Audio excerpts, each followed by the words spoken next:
When war last came to the edges of Lebanon's capital nearly 2 decades ago, Bilal Sahlab drove his family to a secluded mountain town, rented an apartment, and waited out the bombing. This time round, there's no car, no rent money, and no sense of when hostilities may end.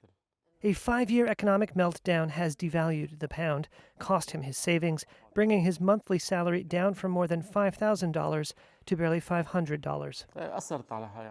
This definitely affected us, on our living standards and our daily routines. I'm telling you, before everything was better. Now I'm not doing enough for my family and children.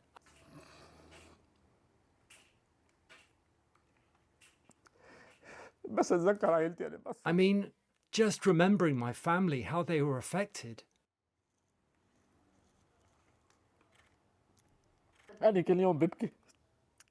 I cry every day, every day.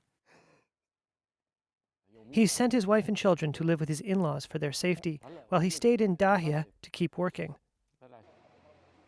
Many of Beirut's southern suburbs, like Dahia, have been on edge since an Israeli airstrike on their neighborhood last week killed a top Hezbollah military commander, along with 5 civilians.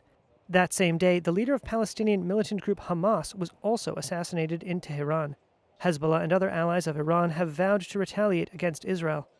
Many in Dahia feared the airstrike signaled hostilities, playing out in parallel to the Gaza war, but so far mostly contained to the border with Israel, were now hitting home. Residents told Reuters they'd begun searching for apartments in safer areas further north, but demand has sent rent prices in those areas spiking, sometimes reaching $1,000. Taxi van driver Majed Zeatar has moved his wife and 5 children 35 miles north to stay with his brother's family in a small apartment. There are a lot of people who left the area because of the ongoing situation. And there are people who want to leave but cannot leave because of their financial status, and no one is able to help them. This is the main reason.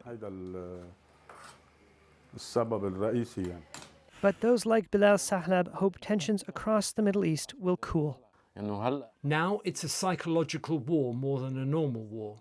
It is just a psychological one. Nothing will happen, God willing.